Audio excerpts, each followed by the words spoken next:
Okay, ngayon po mga kapatid, dahil sa apoy ng revival, yun ang pag-uusapan natin. Fire. Hindi lang po mga kapatid, spiritual fire, mga kapatid sa Panginoon, yun kung tinanggap natin sa Panginoon. Alam nyo ba, viral na yun, balita ngayon, mga kapatid sa Panginoon, yun pong apoy na nagaganap o yung sunod na nagaganap ngayon sa LA, sa California. Nababalitaan niyo ba yun? Nasa social media yun, sa mga balita, nababalitaan niyo po ba? Yung sunod, first time, nangyari ulit, mga kapatid sa Panginoon sa California, sa LA, sa Los Angeles. Sino pong hindi pa aware? Nabalitaan niyo ba? Grabe yung sunod, mga kapatid sa Panginoon, na yung sunod ay napakaraming bahay. Mahigit 100,000, mga kapatid, ang mga evacuees, mga umalis, kasama po yung mga celebrities, mga kapatid, at maraming bahay, at may mga buhay na nawala, namatay. Hello, nandiyan po ba kayo? Nakikinig pa kayo, nanonood pa kayo, napapalitan na kayo? Sobrang fire. Hindi nyo na makapula, mga kapatid, kasi kahit yung mga firefighters, yung mga nagbubuga ng tubig sa itaas, sa baba, hindi nila makapula, mga kapatid sa Lord.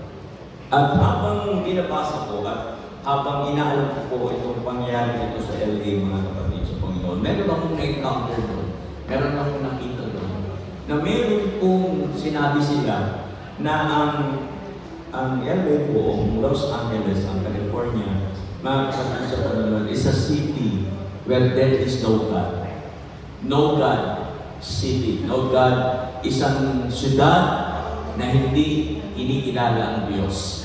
At nung nag-survey na sila, yung mention, yung mga binanggit, yung God zero. Ibig sabihin, hindi nila kinikilala ang Diyos sa lugar na yon, sa Hollywood.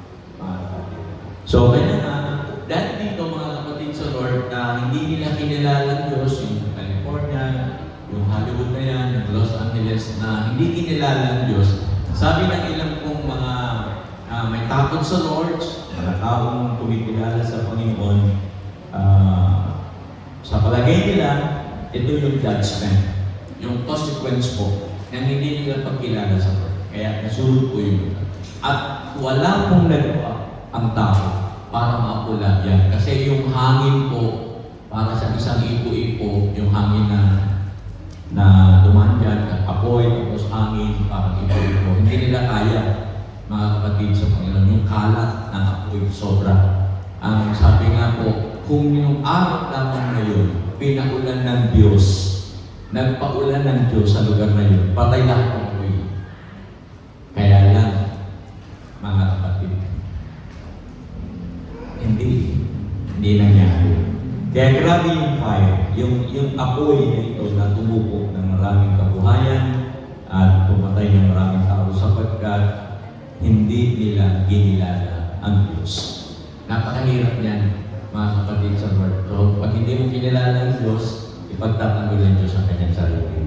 So, ganyan, yung fire na yan. Pero hindi yung pag-usapan natin. Nilalita ko lang, kasi abang bago ng mensahe, mga kapatid sa Lord, yan po yung lumalabas na sa ating pong newsfeed, sa mga social media po, tungkol sa fire. Kaya dyan po tayo kukuha ng mensahe patungkol dyan sa fire na yan, mga kapatid sa Lord. Okay? So, bakit nagtatanong sa akin, bakit ba pastor tayo na ayuno? Bakit tayo nag-revival? Bakit kailangan natin ito sa pagpasok ng 2025? Okay? Marami nagtanong sa akin, pastor, bakit meron tayong prayer class day? Bakit biglang nagkaroon tayo ng revival? Na hindi natin dating ginagawa, mga kapatid. Kasi, sa heart ko, mga kapatid, sa 2025, may gagawin ng Diyos. Parang hindi kayo naniniwala doon. May gagawin ng Diyos. Amen? Okay. Dahil may gagawin ng Diyos, ayaw kong magtiwala tayo sa ating mga sariling kakayahan, sa ating mga sariling galing, kundi gusto ko ang church umasa sa Diyos. Amen po ba? Amen po ba? Yan. Gusto natin na sa 2025, ang Diyos ang kikilos sa buhay natin. Kasi Kasi pag umasa tayo sa galing natin, sa ating sariling-galing, mga kapatid sa Panginoon, mabibigo tayo yan. Kaya nga sa pagpasok ng 2025, itutulog natin sa Diyos ang vision, ang pangarap, at ang gustong gawin ng Lord sa atin sa 2025.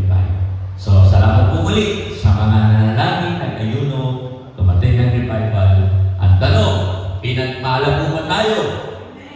Amen. Amen. Amen. Praise God. Puri ng Panginoon. So, puntahan po natin ang mensahe natin mga kapatid sa Panginoon. Alam niyo po, meron pong isang pagkain na popular kainin, lalo na kapag Christmas season, mga kapatid, isang pagkain na napakasarap, mga kapatid. Marahil sa iba, hindi masarap, o kaya sa iba ay hindi pa nakakain, o hindi nila alam kung anong lasa ito kahit hindi pa nakakain. At ito ay ang, ano yan? Ano yung niluluto yan? Bibingka. Sino po sa inyo nakakain na ng bibingka? Bibingka. Okay, masarap yan. Kapatid, hindi nyo pa nakakain, try nyo. Try nyo kumain. Napakasarap po yan. So, yan po ay napaka-familiar na kakain. Actually, sa lahat ng season, nandiyan siya, hindi ng Christmas season. Niluluto po yan dyan sa daan. Makikita niyo po yan mga kapatid sa maraming lugar. Bibingka. Minsan ay naalala ko, pag nagbalay kami, may bibingka. Tayo, bibingka. Masarap kasi yan, mga kapatid. Pero paano ba ito niluluto? Paano ba niluluto ang bibingka? Hindi siya pagkaraniwan sa ibang mga pagkain pag niluluto. Hindi siya pagkaraniwan. Very unique, mga kapatid. Bakit po? Kasi ang bibingka po ay kailangan may apoy sa taas at kailangan may apoy sa baba. Okay? Kailangan mayroong init. Okay? There's fire from above and fire from below. Tapos nasa gitna yung bibingka. Ganyan. Ganyan siya pulutuin. Mga kapatid, may katulad ng iba na piniprito lang, na lalaga, iniihaw, at kung ano man.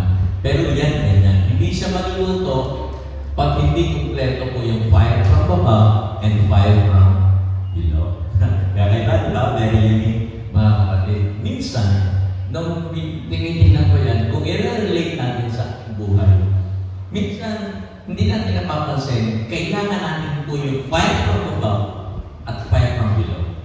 Minsan, nagkakaranas po tayo ng iba't ibang pressure sa buhay. Di ba? May pressure sa taas, may pressure sa baba, may pressure all around. Bakit puro pressure? Mga kapatid, pero hindi natin dapat ikabahala yun, hindi natin dapat ikatakot, mga kapatid. Kasi naniniwala po, kung may pressure tayo sa buhay, may gagawin maganda ang Diyos sa buhay natin. Amen. Hindi yun basta dumarating lang sa buhay natin, no? Purpose. Hindi yun basta nararanasan natin nang wala ng mabuting itutulog sa buhay natin. Kasi si Lord po, laging may magandang plano sa buhay natin. Amen? Kaya lang ang tanong, ano ba ang niluluto ng Diyos sa buhay natin ngayon? Ano ba yung niluluto ni Lord? Bahala kaya. Tanongin niyo yung sarili niyo, no? Ano kaya yung niluluto ni Lord sa buhay ko? Bakit kailangan ko fire from above? Bakit may fire from down below? Ano yung niluluto? Okay. Ano yung gustong iluto ng Lord sa buhay ko? Bakit may mga ganong pressure? By the way, hindi po yun yung pag-uusapan. Hindi yung pag-uusapan natin yung mga pressure na yan. Ang pag-uusapan natin ay yung pakinabang ng fire from above at yung fire from below. Na gusto kong dalhin natin sa taong ito, sa taong 2025, upang patuloy tayo makapaglingkod sa Lord. At yan ay matatagpuan natin sa Isaiah chapter 41, verse 10. Okay? Sa Isaiah po, chapter 41, verse 10, tingnan natin kung anong sinasabi ng verse na ito. Fear not, sabi doon, for I am with you. Be not dismayed, for I am your God. I will strengthen you. Yes, I will help you. I will uphold you with my righteous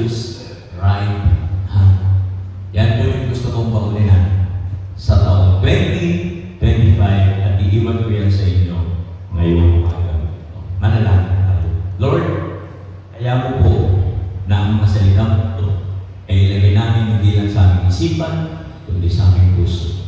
Na magkaroon kami, Panginoon, ng kasan, magkaroon kami, Panginoon, ng pag-asa, makita namin, Panginoon, na ikaw ay aming kasama sa bawat taon na hinaharap namin sa aming buhay. Kaya mo po, Lord God, na aming mga anak, Panginoon, ay makaranas ng kapangyarihan mo at makita namin ang iyong biyaya sa amin sa taong 2025. Salamat po, Diyos. Ito po kami dalangin sa pangalan po ng aming Panginoon na sa Jesus. Amen. Amen and amen. Sino po sa inyo dito ang life verse yan? Sino sa inyo dito yung nabasa na yan? Sino sa inyo dito yung naging bahagi na yan ng inyong buhay? Alam niyo ba, mga kapatid, yung verse na yan, napakagandang paunin niya natin, mga kapatid. Ibabawag ko yan, sana kayo din, sa taong ito, sa 2025, kasi napaka-encouraging po yan. Yan po ay magbibigay sa atin ng kalakasan. Kasi naniniwala ako, tayo ng lahat ay may mga kanya-kanyang fears. May kanya-kanya tayong takbo. Amen po ba? Meron tayong mga kinatakutan. Ano nga kaya mangyari sa hinaharap? Ano kaya mangyari sa aking anak? Ano kaya mangyari sa pamilya ko? Ang dami-dami nating fears. Ang dami nating mga nararanasan na parang nagbibigay ng takot sa atin. Meron tayo kung mga takot. Ano kaya sa taong ito, kukunin na kaya ko ng Lord? Sa taong ito, makakasurvive ako? Sa taong ito, magkakatanggap ako ng promotion? O ano ba ang mangyayari sa buhay mo? Dami natin fear, mga kapatid. At madalas, yung fear natin, dinadala natin taon-taon. Hindi natin maiwan sa bawat taong nagdaan. Tama po ba yun? Isipin mo yung fear mo, matagal mo nang dinadala, at sa bawat taon na dumadaan, dala-dala mo pa din. Tingnan mo nga yung katabi mo. Sabihin mo sa kanya, fear not. Amen? Huwag matakot! Yun, fear not. Huwag matakot, mga kapatid. Kasi si Lord malapit na dumating. Malapit na dumating siya. At nililinis ng Panginoon ang kanyang iglesia, ang buhay ng bawat isa upang ihanda tayo sa kanyang luwing pagbabalik. Okay, malapit ang dumating sa Lord. Kaya yan, mga nangyari yan, katulad ng sunog sa LA, yung mga digmaan ng bawat bansa, hanggang hindi natatapos, Ukraine versus Russia, di ba? Buti tayo, hindi pa napapaharap, nakaambalan sa isang digmaan, laban sa China, at kung ano na pa.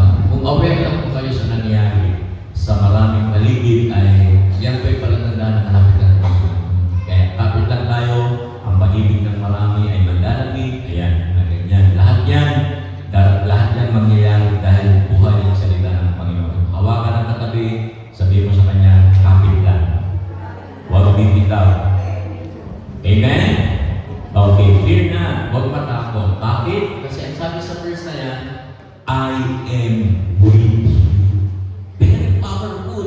Mga kapatid, itong word ng Lord na ito, I am with you. Mga kapatid, ibig sabihin, His presence, yung presensya ng Diyos ay sa akin, sa iyo. Sapat na ba yan? Mga kapatid, actually, it is enough for me. Mga kapatid, samahan ako ng Diyos sa 2025, soul na ako. Okay ako yan. Hindi ko lang alam kayo, mga kapatid, kasi His presence is enough. Basta ang Diyos ay kasama ko, alam ko, magiging matagumpay ang 2025. Ang galing ng Lord, mga kapatid sa Panginoon, I am with you. Hindi lang yun, mga kapatid sa Panginoon, tingnan niyo po yung ang dami na sinabi niya, yung I am, tsaka I will.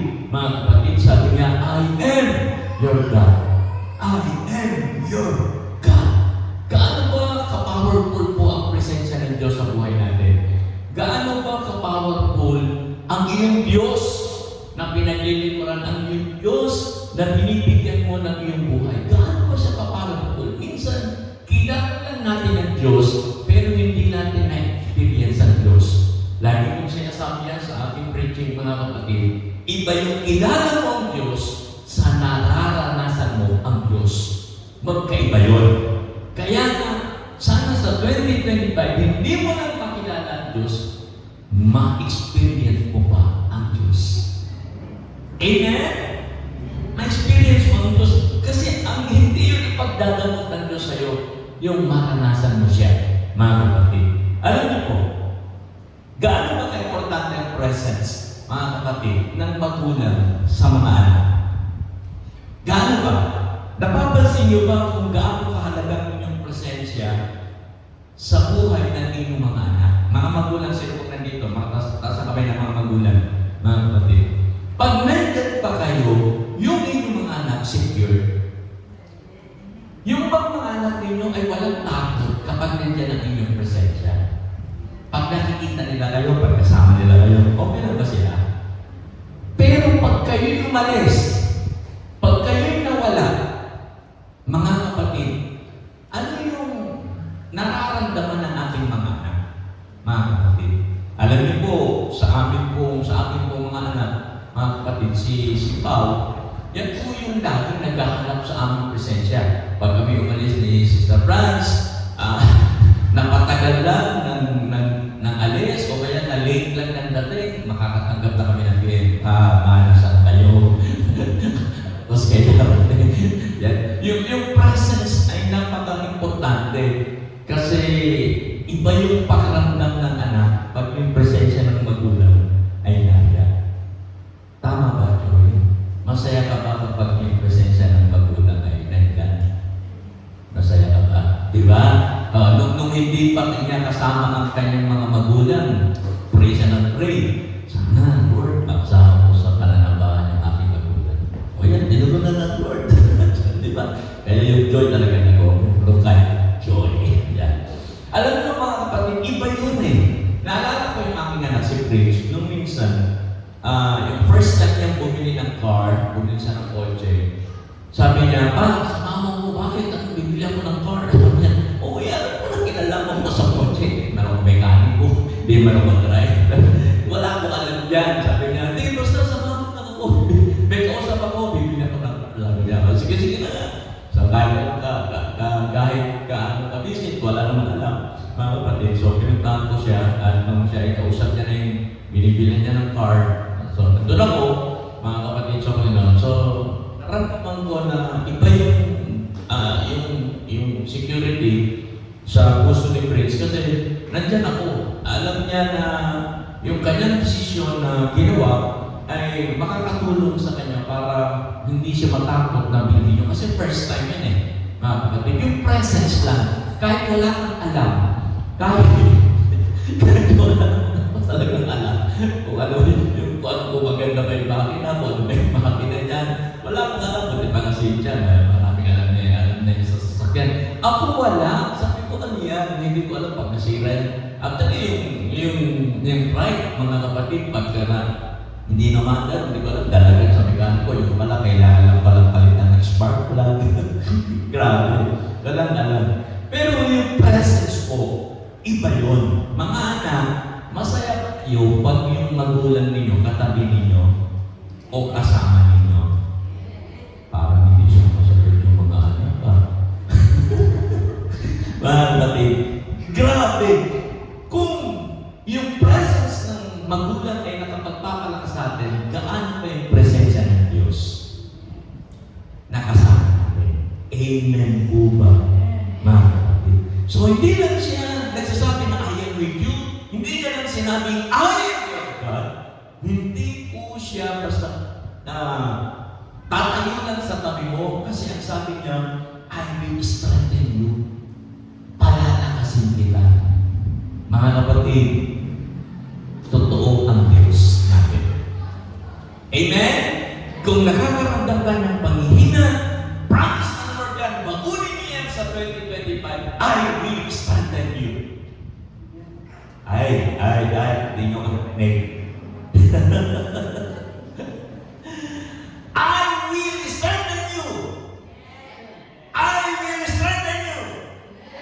Pakisabi sa kata, kaya mo ba? Palalakasin ka ng Diyos. Promise ng Lord yan. Si Lord ang nagsalita, hindi ako. Ang sabi niya, I will strengthen you. Gusto niyo ba yan? Gusto niyo ba ng lakas mula sa Lord? I will strengthen you. And then, I will help you. O bakit nga po I will strengthen me? I will help you ba? Bakit di ganon? Kasi yung I will strengthen you, mga kapatid, is from within. And I will help you is from without. Mula sa labas. Loob at labas. Loob at labas. Grabe. Si Lord palalakasin at tayo'y kanyang tutulungan. I will uphold you. Hindi hayaan ng Diyos na bumagsak ka, malulod ka, iaangat ka ng Diyos. Mga kapatid, ulitin ko, totoo ang salita ng Diyos. Totoo ang pangako ng Diyos.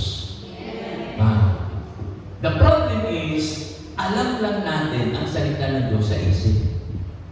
Ituloy natin sa ating Diyos. Amen po. Upang tayo ay makapagpatuloy sa paglilingkod sa Lord. So ano pa ba ang hihingin mo sa Diyos? Kung natatakot ka, kung nag-aalinlangan ka, kung nahihirapan ka, alalahanin mo lang ang verse na yan.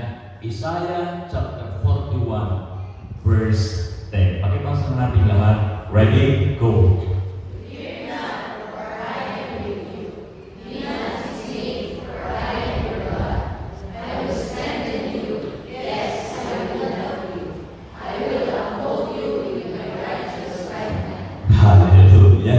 Praise God! Ganyan kalupit ang assurance ng Diyos sa atin. Ano ba ang kahanapin natin? Pero alam niyo po, ang totoo, reality ito, kahit ganyan yung promise ng Lord, nangyayari pa rin sa atin yung salitang dismay. Dismay, mga kapatid. Di ba? Tayo po ay pinanghihinaan ng loob, mga kapatid.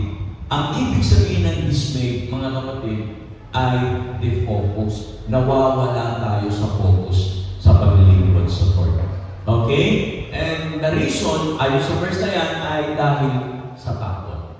Natatakot tayo na walang mangyayari, defocus, nasisira yung ating focus, nahihirapan tayo, mga kapatid, sa Panginoon. Ang sabi ni Les Brown, mga kapatid, ang sabi ni Les Brown, too many of us are not living our dreams. Hindi tayo nabubuhay para sa ating mga pangarap because we're living our views. Ang ibinibisina sa pamuhay natin ay ang ating takot.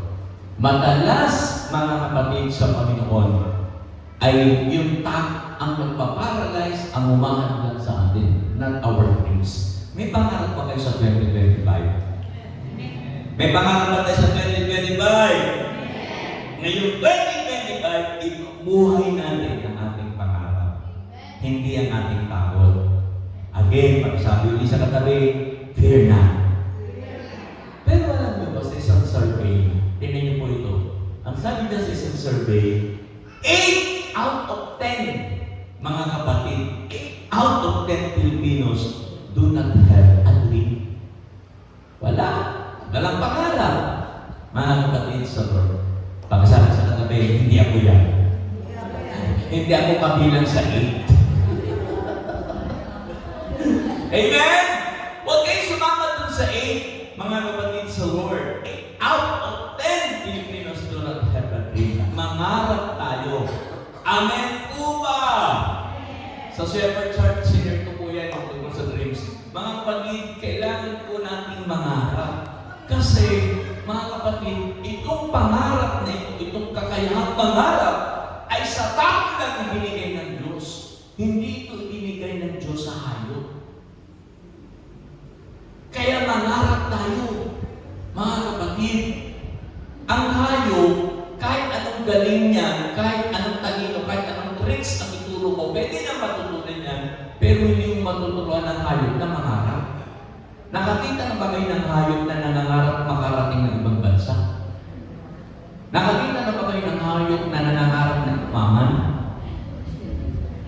Wala, mga kapatid. Kaya bilang tao na nilikha ng Diyos at binigyan ng kapangyarihan ng Diyos sa mangarap, patuloy tayo mangarap para sa Diyos. Ay, tingnan niyo yung katabi niyo. Sabi mo sa kanya, may pangarap ka ba? May pangarap ka ba sa buhay mo? May pangarap ka ba? Amen! Lagi kong sinasabi, ang taong walang pangarap ay walang karapatang maging tao. Kasi ang tao dapat hindi may pangarap. Okay? 8 out of 10, grabe! Mga kapatid, 8, walang pangarap. 2 lang ang may pangarap. Sana nandun tayo sa 2 at wala tayo dun sa majority dun sa 8. Ngayon, kung tayo po may pangarap, mga kapatid, paano natin yun ipapamuhay? How can I live up my dreams? Paano ko ba ipapamuhay itong pangarap ko? Ang tagal na nito, parang hindi pa rin nakikita, hindi ko pa rin nagaganap. So, kailangan natin matutunan kung paano ko yan ipapangarap, mga kapatid. So, babalikan ko rin yung akin kung ginamit na example kanina sa bibingka. Okay, yung bibingka, mga kapatid sa Lord. So, paano ba tayo matutunan sa isang bibingka na masarap? Okay? Gusto ba natin maging masarap ang paglilingkod natin sa Diyos? Gusto ba natin yun? Mga kapatid sa Lord. So, there must be a fire from above and there must be a fire sa ibaba, mga kapatid. Yung itaas, unahin natin muna yung itaas. Yung fire sa taas, ang tawag ko po dyan sa fire na yan ay God's fire. Kailangan natin ng apoy mula sa trono ng Diyos. Amen po ba? Mga kapatid sa Lord, kasi kung wala yung fire na yan ng Diyos, ang hirap maglingkod sa Lord, I tell you. Ako, kung hindi ako sasamahan ng Lord, ayaw ko na. Kung iiwanan ako ng Lord, susuko na ako. Mula noon hanggang ngayon, mga kapatid, grabe, hindi na tumitigil ang demonyo. Mga kapatid, na ako'y hadlangan na gamitin para sa Body of Christ sa church. Gamit siya ng kung ano ang mga kanyang ginagawa. Pero, I cannot live without God's fire. Kailangan natin yan, mga kapatid sa Lord. I cannot live without it. God's fire. Available yan sa trono ng Diyos. Mahirap mabuhay ng walang pabor ng Diyos. Amen? Mga kapatid, mahirap mabuhay ng walang pabor ng Diyos. Mahirap mabuhay ng walang anointing ng Diyos. Mahirap.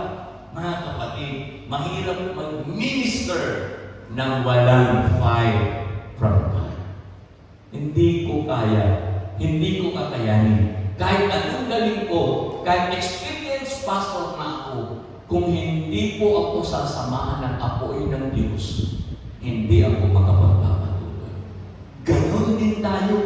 Kahit anong galing mo, kahit anong sipag mo, kahit anong dulong mo, kahit anong nakarating mo, kung hindi ka asa sa apoy ng Diyos, hindi ka makakarating sa gusto ng Diyos sa buhay mo. We need God's fire. Amen? That's why nung binubulay ko na, Lord, thank you. Kasi binigyan mo kami ng pagkakataon na maka-attend o magkaroon kami ng revival. Kasi diyan mo makikita.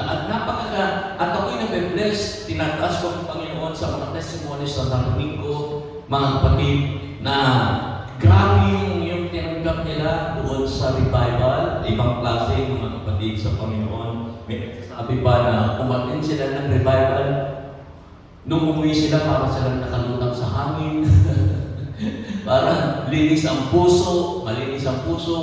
Grabe yung patotoo. Mula yun sa bibig ng mga kapatid sa revival, sabi ko lang, ibang klase yung ginawa ng Lord sa amin sa revival. Kaya hindi po matapos yung kanilang pasasalamat. Thank you, Pastor. Sa nagawa, hindi ako yan, si Lord yan.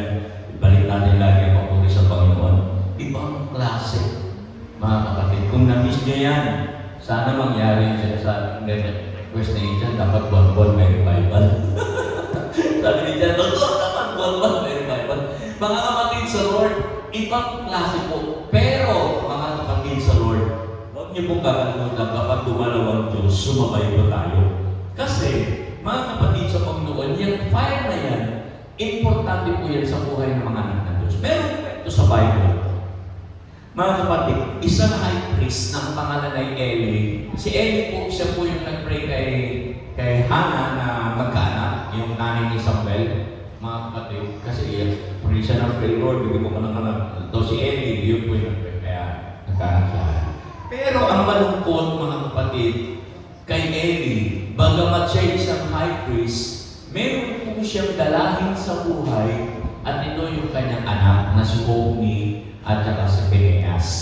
Dalawa yung anak niyang lalaki. Ang ang problema mga kapatid, kahit sa isang high priest na namamahal sa templo ng Diyos, yung dalawang anak niya, mga kapatid, hindi niya napalaki sa gawain ng Panginoon. Hindi niya nailapit sa Diyos. Wala po siyang nagawa na yung mga anak niya, si Hophni at saka si Phinehas, ay mailapit sa Diyos at magkaroon ng takot sa Diyos. Siya lang yung may takot sa Lord. Yung mga anak niya, hindi niya nailapit sa Lord. Kaya nga, ano nangyari, mga kapatid? Eli, mga kapatid, ay nagkaroon ng mga anak na hindi kilala ang Diyos. Nagkaroon siya ng mga anak na sabi sa ibang version, they're good for nothing. Si Hophni at si Phinehas.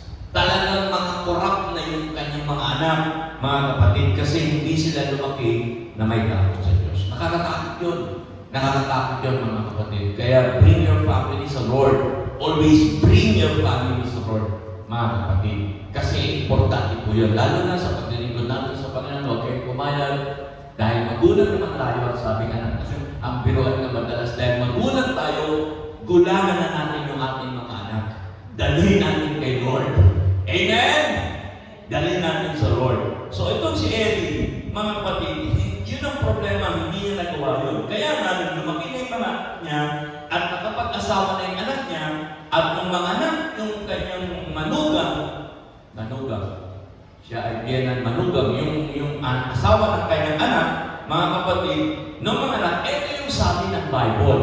Tingnan niyo po yung sinabi ng Bible sa 1 Samuel chapter 4 verse 21. Tingnan niyo nung ipinanganak po yung apo ni High Priest Eli sa Tidon, then she named yung manugang niya ang nagpangalan, then she named the child Ichabod.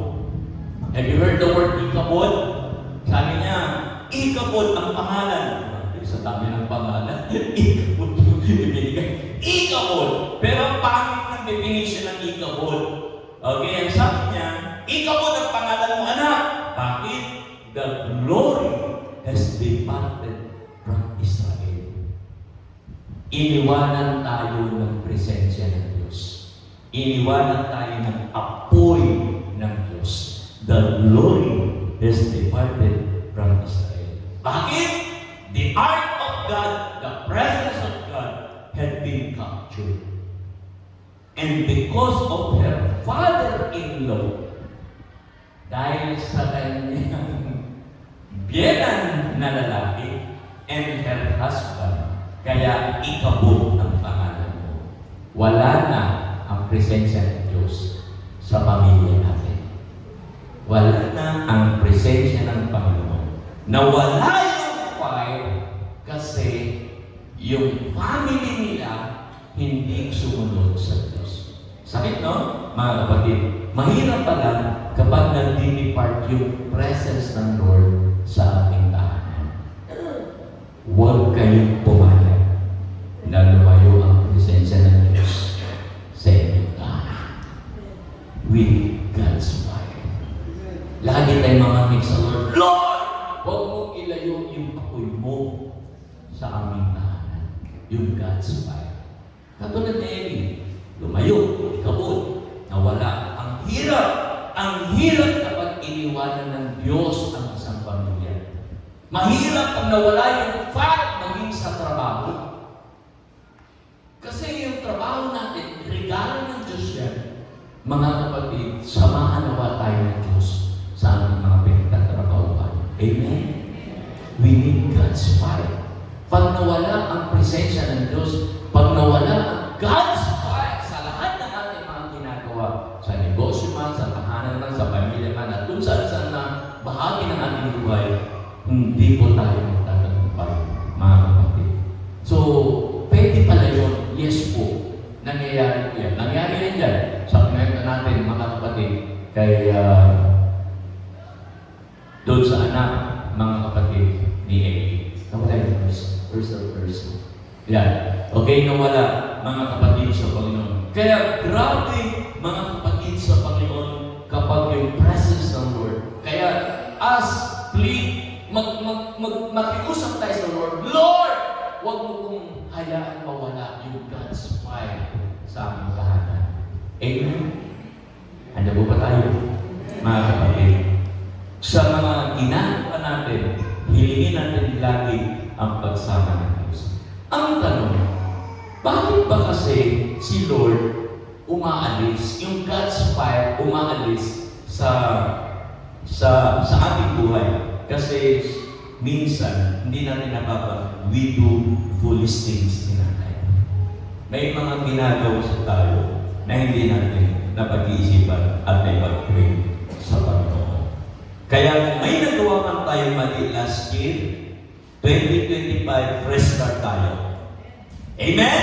Fresh start. Ito pa natin yung ating mga paglilingkod, yung ating mga ginagawa para sa Diyos.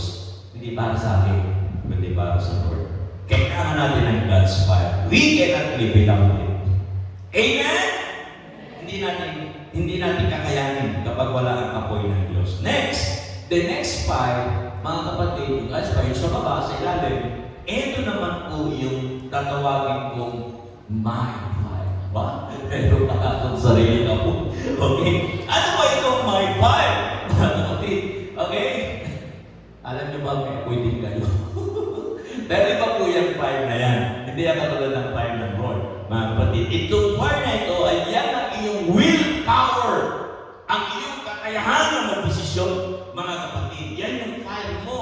Ikaw yung magdesisyon. Okay? It is my will to live. It is my passion in life.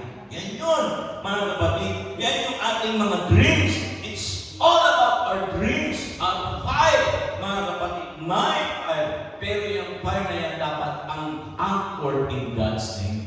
In God's favor, in God's will. Mga kapatid. Tingnan niyo po ang sabi ng John chapter 10 verse 10. Ang sabi ng John chapter 10 verse 10, the thief does not come except to steal and to kill and to destroy.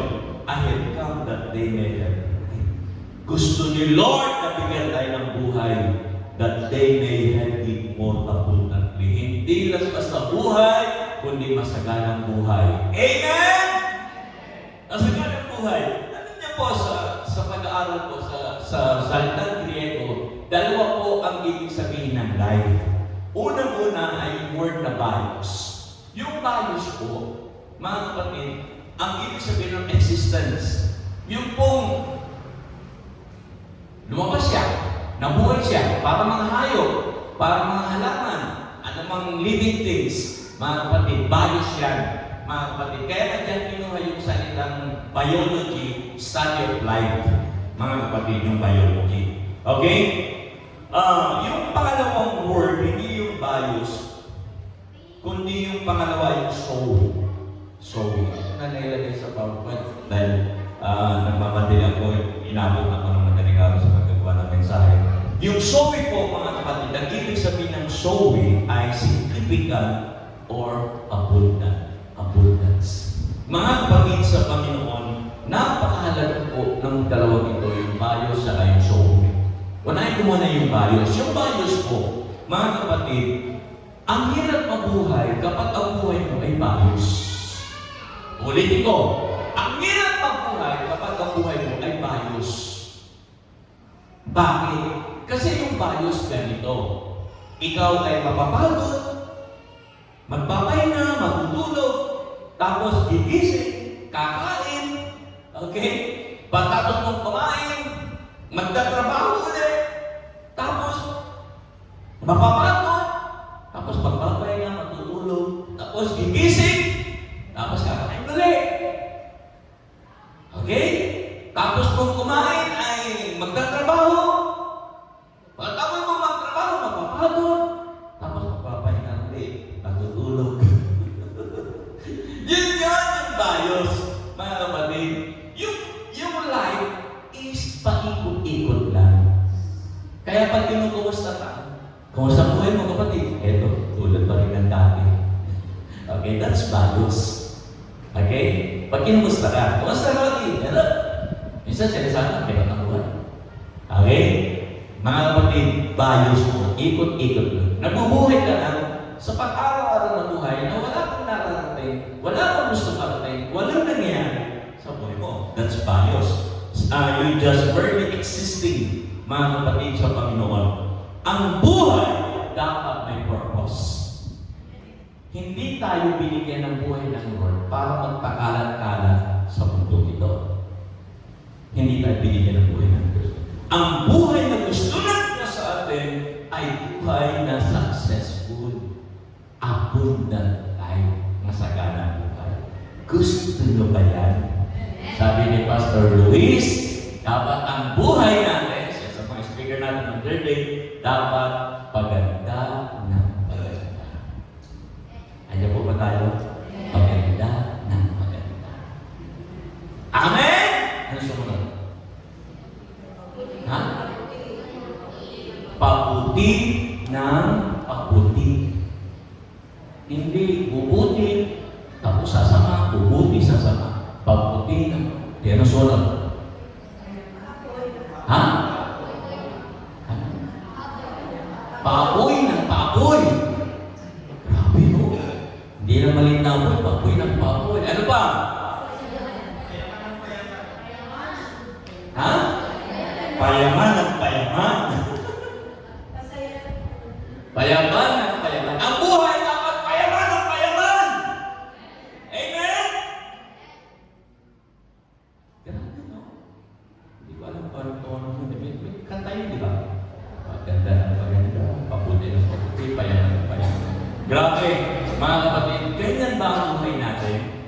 Mga kapatid sa Lord, meron ba tayong successful life, significant life, o lagi natin na ayaw ko na mabuhay sa mundo, sana maging ako ng Lord, tapos patay tayo dyan.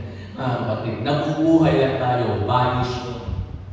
Pero meron tayong showing, yung buhay na significant, yung buhay na matagumpay, yung buhay na masagana, mga kapatid, iyan po yun. Yung purpose ng Lord sa buhay natin. Kaya tayo binuhay sa buhay ito. May purpose ang Lord sa buhay mo. May gustong gawin ang Diyos na maganda sa buhay mo. Pakisabi sa kapatid, may magandang gagawin ang Diyos. Pakisabi niyo po sa kapatid, mga kapatid. Kaya itong file na ito sa akin, mga kapatid, my file ay kailangan kong pag-alagin sa buhay ko. Mga kapatid, kailangan itong apoy na ito hindi mawawala.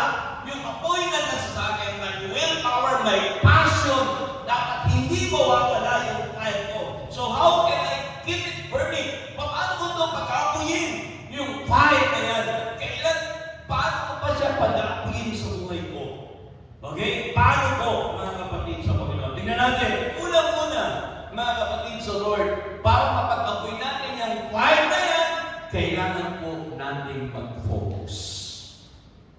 Focus, mga kapatid. Noong araw, pag hindi ka nakafocus, focus. Ngayon, iba na ang tawag, mekus. Tama ba? Pamilya, bakit ito sa mga pinabanggit ko? Diba? Mekus. Alam niyo mga kapatid sa Lord, kilala niyo ba si Bruce Lee?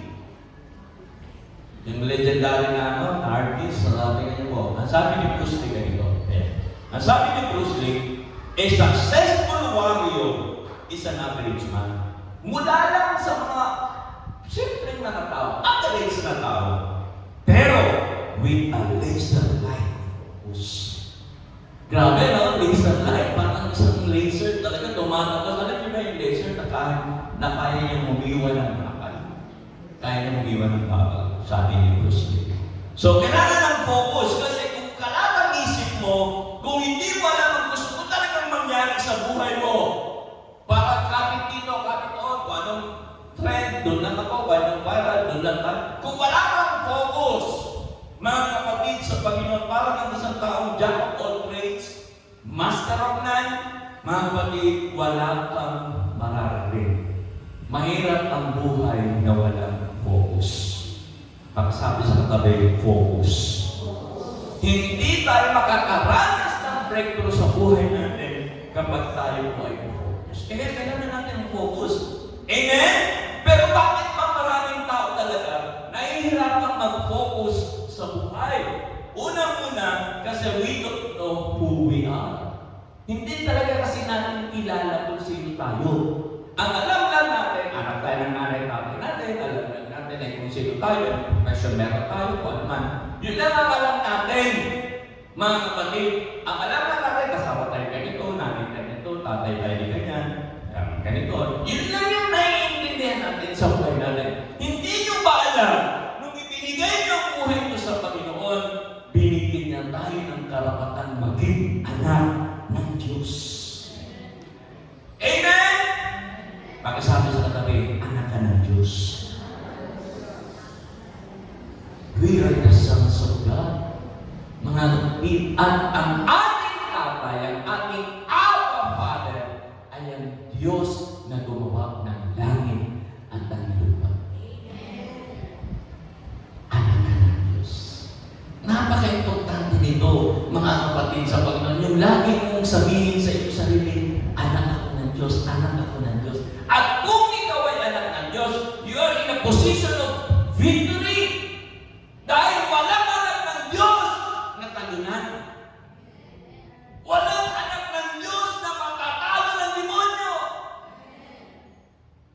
Alamin mo ang posisyon mo sa karya ng Diyos. You are the sons of God. Anak tayo, ibinigay ng Diyos na karapatan sa atin. Napaka-importante yan, mga kapatid. At dahil tayo anak, may karapatan tayo na pagpalain ng Diyos. Dahil ayaw ng ating Ama sa langit na ang kanyang mga anak ay naghihirap. Gusto tayong pagpalain ng Panginoon. Kumusta ang mga anak ng Diyos sa pagpasok sa 2025? Naniniwala ba kayo na sasamahan kayo ng Diyos pagpapalain kayo ng Panginoon? Kapag hindi mo nakilala ang iyong sarili bilang anak ng Diyos, tatalunin ka ng tao.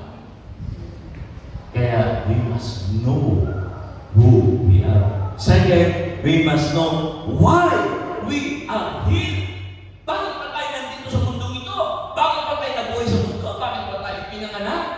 Bakit ba ako nandito sa mundong ginagawa ko? Bakit wala ako sa ibang bansa? Bakit wala ako sa California? Bakit wala ako doon? Bakit wala ako sa Israel? Bakit wala ako sa ibang bansa? Bakit ako nasa Pilipinas? Bakit ako naging isang Pilipino?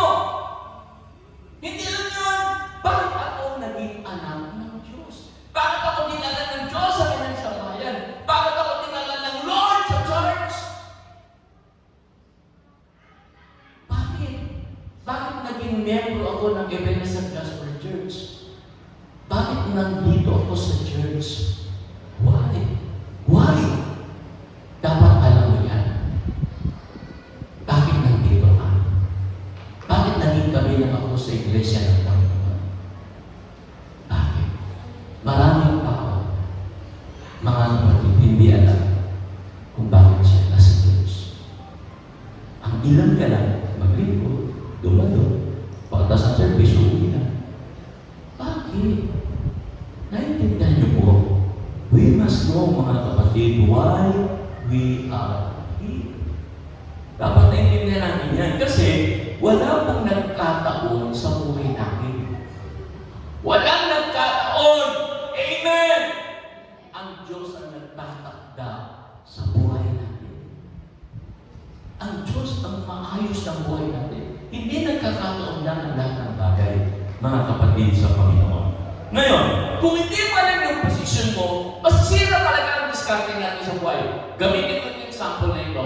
Tingnan niyo po, sino po sa inyo dito ang naglalaro ng basketball?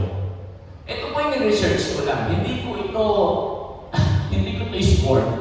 I did not play basketball. Marunong ako mag-shooting. Pero pagdating sa mga posisyon, wala akong alam yan. Marunong ako mag-dribble, marunong mag-shoot. Okay, marunong ako tumakbo. Pero pagdating sa posisyon, wala ako. Sino po mga naglalaro ng basketball dito? Kasama? Yan, mga naglalaro ng basketball.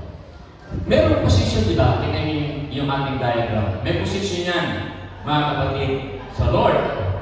So, ano yung mga posisyon na yan?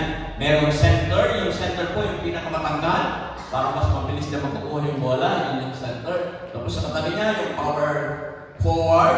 Tapos sa kabila ay yung small forward. Tapos sa labas, yung mga shooting guard at saka yung point guard. Tama. Na-research ko lang yan. Hindi ko alam na.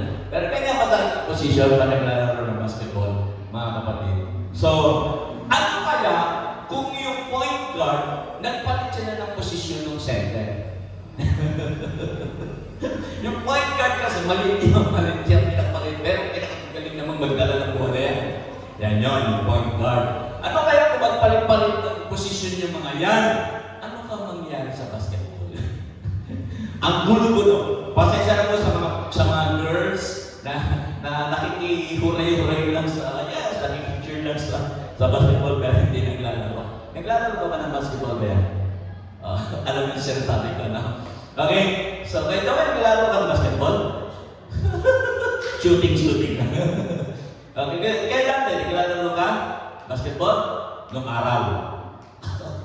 Mga kapatid sa Lord, si Efraim pala. Yan, isa sa mga player ng basketball. Tama ba yung mga ng Efraim?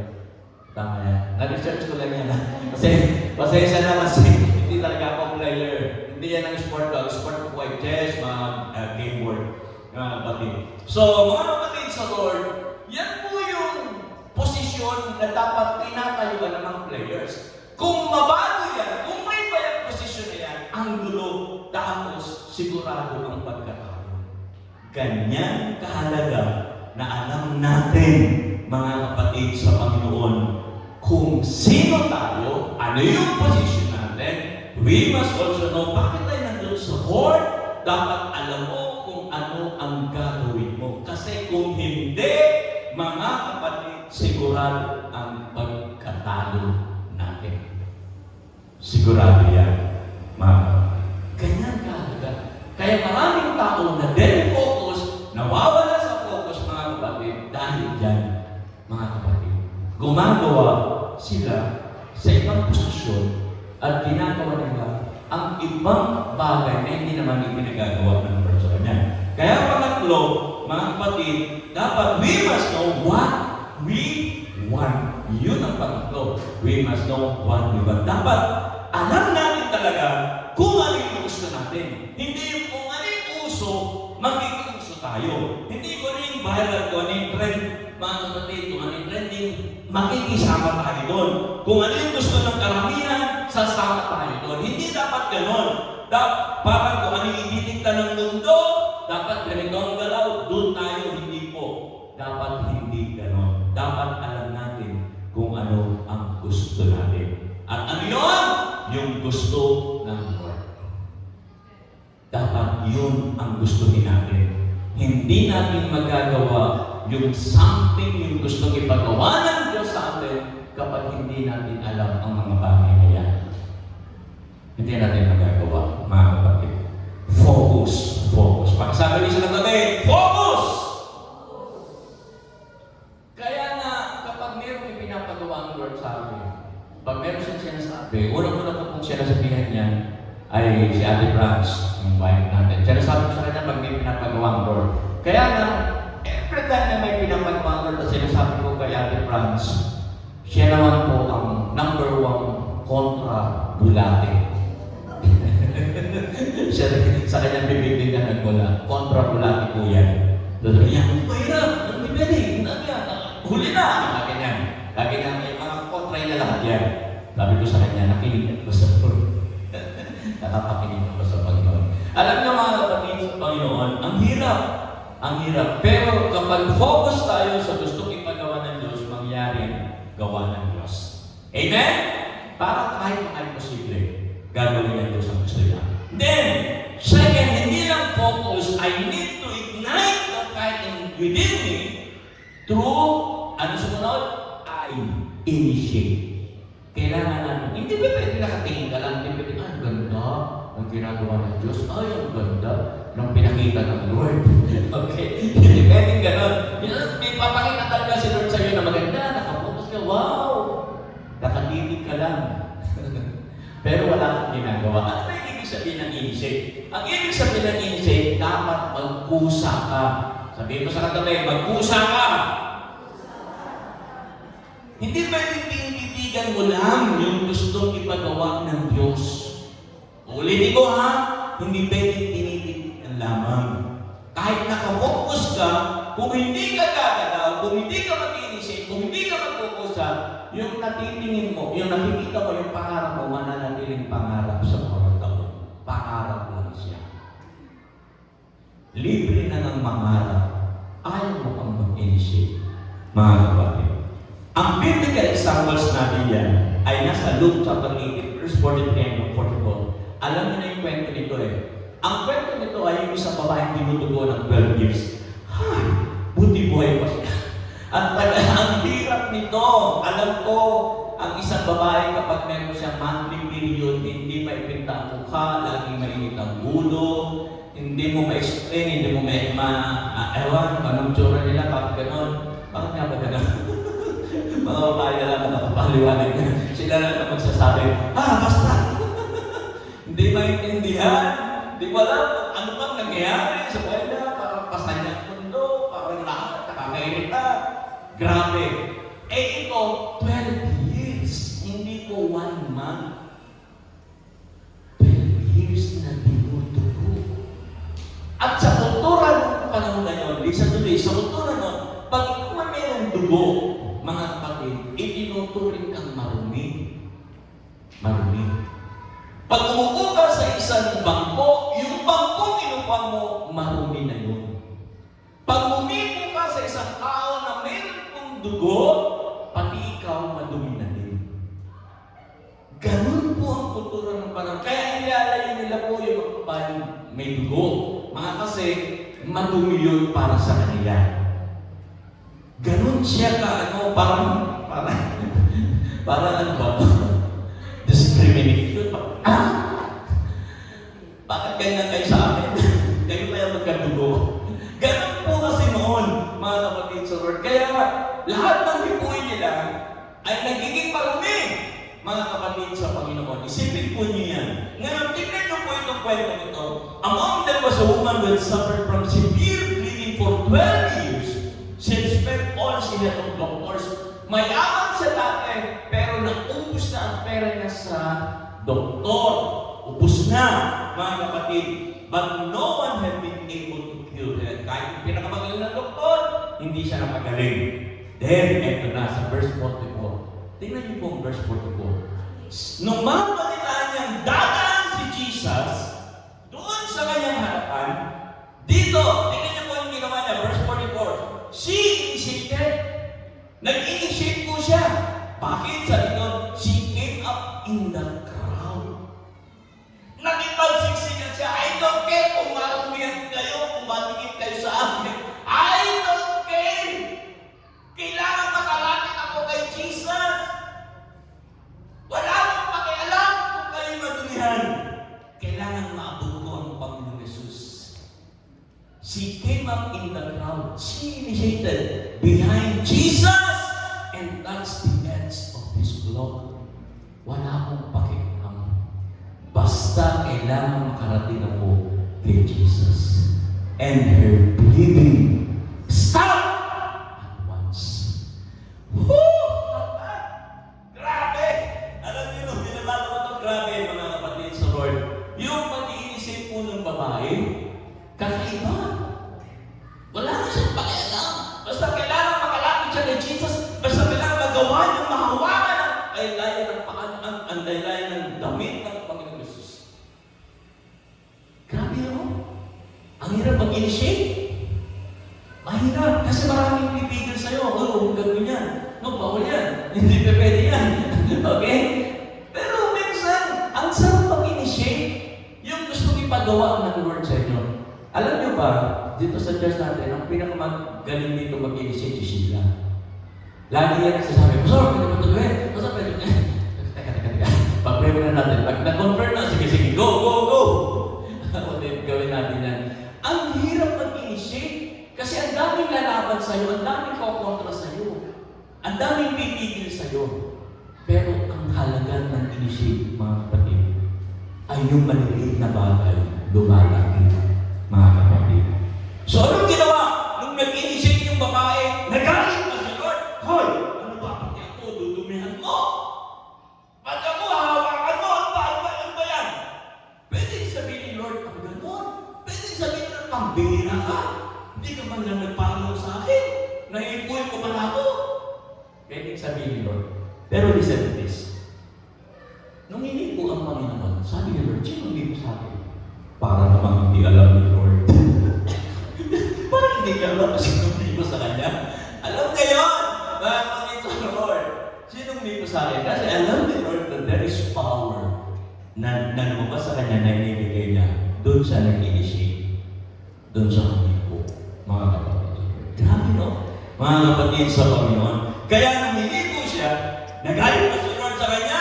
Paano nagsalita ang Panginoon sa babae? Tingnan natin. Luke 8, verse 48. Ang sabi dyan, Jesus said to her, "My daughter, your faith has made you well. Go in peace." Palapakan natin siya. Hindi magagalingan ng Diyos ang nag-uusa. Amen! Hindi pagagalitan ng Diyos yung nag-uusa. Inish. Pagsabi sa katabi, mag-usa ka naman. Mga kapatid, you know why? Initiate our little, konting kusap lang, can go farther, closer to our dreams. Mag-usap tayo, mga kapatid. Yung mga small step, pag meron kang small step, mga kapatid, may malaking bagay na mangyayari sa buhay mo. Kailangan lang siya, kahit small step lang, kailangan mo. Listen to this. 2025, kahit isang kaluluwa lang ang madala mo sa Panginoon. Kahit isang kaluluwa lang ang mailapit mo sa paanan ng Panginoon. Mag-usa. Hindi man ako member ng evangelism, hindi man ako worker. Mag-usa. Initiate. Kahit isa lang. Anong mali mo? Yan isa niya na dadalhin mo sa Lord. Mga kapatid, gagamitin pala ng Diyos to bring more souls for the kingdom. Anong mali mo? Anong mali mo? Isa lang ang pastor, kaya mo. Nadalhin sa karya ng Diyos. Mga kapatid, alam ko ba na isang kaluluwa pag nagsisin, may piyesta sa langit. Nagkakagulo sa langit, nagsasaya sa langit. One soul na naman. Initiate. Just a small step. 2025, I bring soul for the Lord. Dadala ko ng kaluluwa. And that one soul, may magagawin ang Diyos na maganda. Just initiate. Pagsabi niyo sa katabi, pagtabingin mo, mag-usap ka. Amen! Amen po ba? Mag-usap ka. Initiate. Mga kapatid. Then, sumunod, yung fire natin, focus, sunod initiate, sunod read. Basta ano ba yung read? Read na yan. Bakit read? Okay, actually po yan, read na yan, actually po yan, ibig sabihin po yan, ibig sabihin ng read na ito. Remind everyone about development. Mga kapatid, ang ibig sabihin, kung gusto natin mag-apoy sa atin, yung fire natin, mga kapatid sa Panginoon, lagi natin isipin na may gagaling pa tayo. Magaling ka na ngayon, pero may gagaling ka pa sa 2025. Tingnan mo yung katabi mo. Magaling yan. Mangusaya, pero may gagaling pa yan. Jake, may gagaling ka pa sa 2025. Alin, may gagaling pa tayo. Amen? May gagaling pa tayo. Dati, may gagaling pa, diba? Kaya pa. Mag-i-improve pa tayo. Mag-i-develop pa, mga kapatid. Kung meron kang gustong maabot sa buhay, kailangan i-develop mo ang buhay mo. Huwag kang papayag na, ito na lang ako, ito na, ganito na lang ako. Hindi! May mararating ka pa. Diba? Then, may mararating ka. Madi-develop pa. Kaya pang i-develop. Kung magaling na mag-TikTok, mas gagaling pa para sa Lord. Ang TikTok girl at saka siya mga TikTok girl yan ba yan eh. Kung meron tayong galing, mga kapatid, i-develop mo yan. Yung galing mo, i-develop mo sa taong 2025. Amen! Remind yourself, may igagaling pa ako. May i-improve pa. Yung gamot nga, nag-develop nag-improve nung araw. Naalala ko, pag kami nagkakasugat, ang ginagawa ng nanay, umahanap siya ng gamot, at ang gamot na nilalagay na yung Martyler. Martyler. Yung mga umiti, nakaka-relate kayo sa akin. Pagkaitan pala tayo. Martyler, yung pula, ngayon yata, ginagamit ko sa mga nails, talaga sa mga kuko, mga kapatid sa mga ganun. Yung Martyler, ang sakit nun! Pag inilagay sa sugat mo, sisigaw talaga ako. Ang sakit Martyler. Pero ngayon, hindi na. Hindi na Martyler na ginagamit. Ang ginagamit ay yung Betadine. Nag-improve na. Diba? Pero tingnan niyo po, kung yung gamot nag-improve, tayo pa ang hindi mag-improve. Tayo pa ang hindi mag-develop. Kapag gusto natin maabot yung goal natin, mga kapatid, sa Panginoon, we have to keep on improving. May ikagaling pa ako. Dapat ganun ang goal natin, mga kapatid. Church, listen to this. Ilalagay ko po sa inyo ang aming puso. Ang church na ito, mga kapatid, ay hindi titigil para tayo lahat ay ang church na ito, gagawin ang lahat para ma-develop ang mga kakayahan natin. Hindi po tayo titigil dyan, mga kapatid. Tuturuan tayo ng church na ito hanggang dumating ang Panginoon. Hanggang sa tayo lahat ay magamit ng Panginoon. Amen? Bibigyan ka lagi ng church na ito na ma-improve ang iyong kakayahan. Bibigyan ka ng pagkakataon para ma-improve. Kahit minsan, maraming beses na po ako pinipigilan ng kaaway. Tumigil ka na sa mga pinagagawa mo. Tingnan mo yan, yung mga ginawa mo. Tingnan mo, nung gumaling, nakatulong ba sa'yo? Minsan pinipigilan ako ng kaaway. Tigil na, tama na yan. Okay na, mag-preach ka na lang. Huwag ka na magturo, huwag ka na mag-train, huwag ka na mag-equip. Tama na yan! Mag-preach ka na lang. Okay na yan, ayos na yan. Pinipigilan. Pero merong fire Merong fire sa puso ko na hindi ko alam kung kailan makamatay. Parang gusto ko rin, buhusan ng tubig. Para makakatulog na lang ng maibig, mag-isip ng kung ano-ano. Minsan kasi, kahit natutulog na ako, nag-isip ko anong gagawin sa church, anong gagawin ko para matulungan ang mga members ng church, kung paano matutulungan ang lahat ng mga may kakayaan, may galing. Mga kapatid sa Panginoon, gusto ko po mga kapatid sa Panginoon na kayo matulungan na matupad ninyo ang inyong pangarap. At ang church na ito ay tutulong para matupad natin ang ating mga pangarap na magamit ng Diyos sa kanyang kaharian. Amen? Dahil naniniwala ko, pag ginagamit ka na ng Diyos sa kaharian ng Diyos, marami ang magpapala. Marami ang mapagpapala sa pamamagitan mo. Marami. Naniniwala ko ba doon na magiging blessing ka sa marami? Mga kapatid sa Lord. Sa taong 2025, ngayong taon ito, first time po ito, na lahat ng ating mga workers, maririnig nyo ng mag-preach kapag linggo ng umaga sa church na ito. Parang ayaw nyo. Parang ayaw na. Tingnan nyo kung may katarkay worker. Isa pa ba ito? Hindi na lang ako, hindi na lang yung mga associate pastors natin, mga kapatid, hindi na lang sila, hindi na lang kami ang marinig ninyo, mga kapatid, 2025, makakakita na po kayo ng mga workers na develop ng Panginoon, in-improve ng work para i-share the word of God sa atin. Sunday morning. Alapangan nyo naman siguro.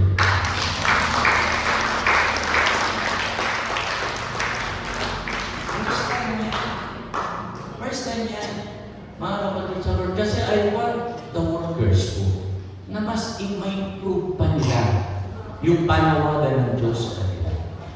Mga kapatid. Kaya, mga workers, huwag kayo matatakot.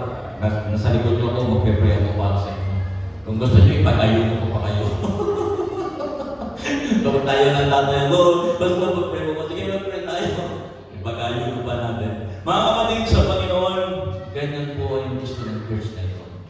Na lahat ng mga workers magkakaroon. Kasi, nasabi ko na kasi sa workers natin, hindi habang panahon kasama nyo. Hindi.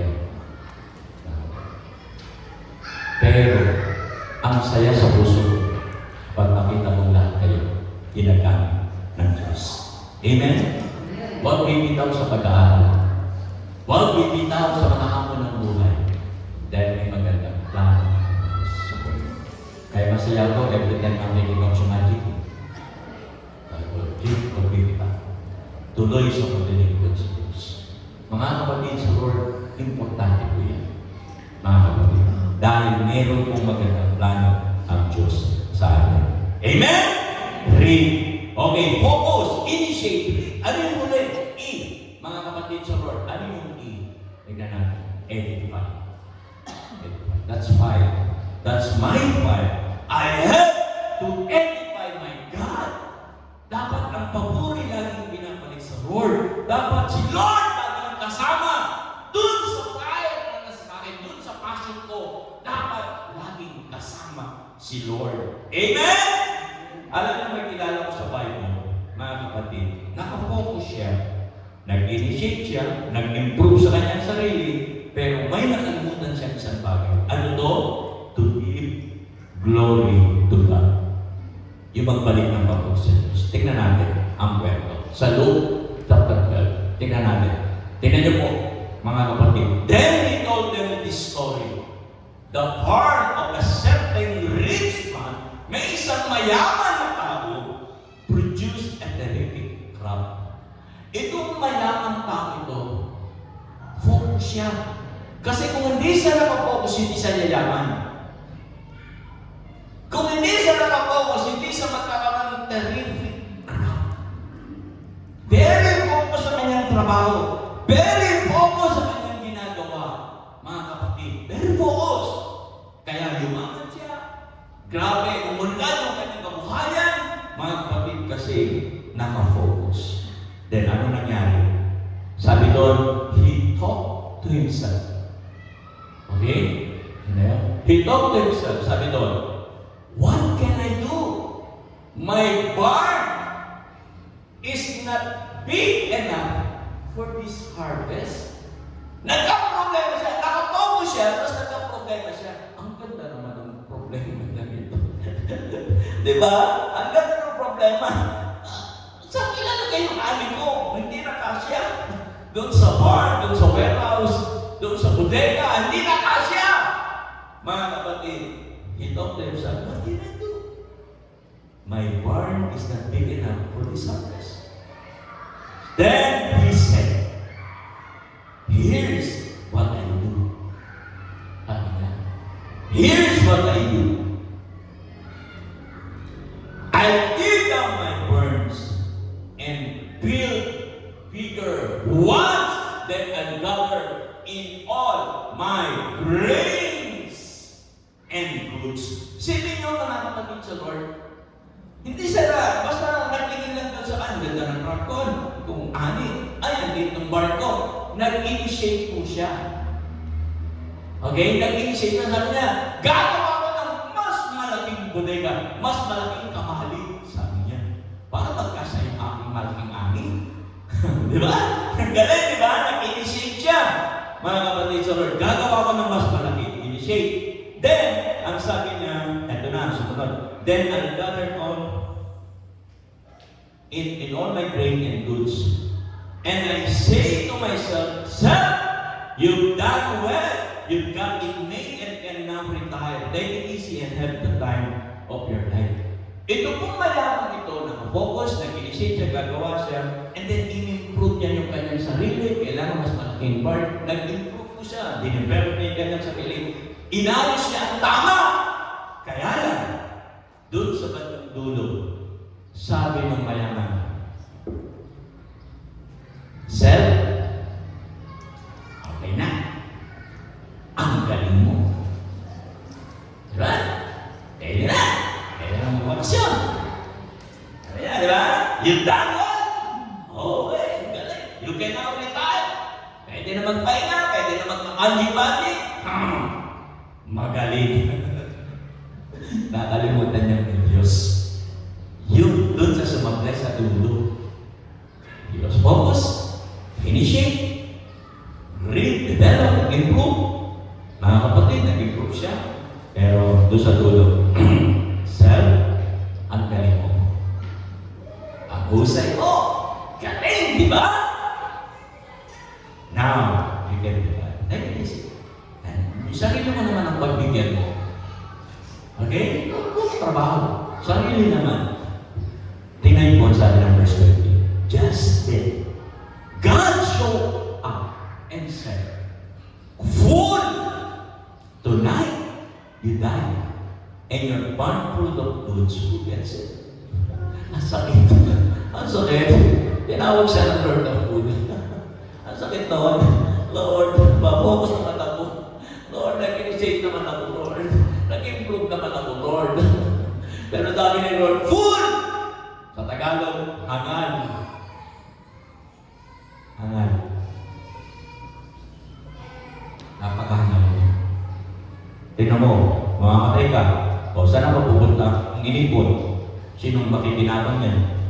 Mga kapatid. Food. So nakalimutan niya si Lord. Yun ang naman yun. Mga kapatid. Ulitin ko. Walang masama po mag-focus. Walang masama po na mag-initiate. Walang masamang mag-improve. Dumami ang kayamanan, dumami ang pera, dumami, umunlad ang buhay. Hindi po masama yan. Ang malungkot kapag nalimutan mo ang Diyos. Ang malungkot pag hindi mo isinani ang Diyos. Nandiyan po ba tayo? Nagtindahan mo ko? Kapag hindi mo sinani si Lord, talo ka niya. Talo ka. Mga kapatid sa Lord. Pepegin ang lahat ng inipon mo yung papanginabangan ng mga iiwanan mo, yes. Pwedeng sila makinabang doon, pero ikaw, lugi ka. Talo ka. Kasi nalimutan mo ang Diyos sa buhay. Sayang. Sayang mga kapatid. Kaya we need to edify God in our lives. Dapat si Lord ay laging kasama. Dapat si Lord ang napapapurihan sa kung anuman ang nakarating natin. Amen? That's what happens when you fill your barn with self.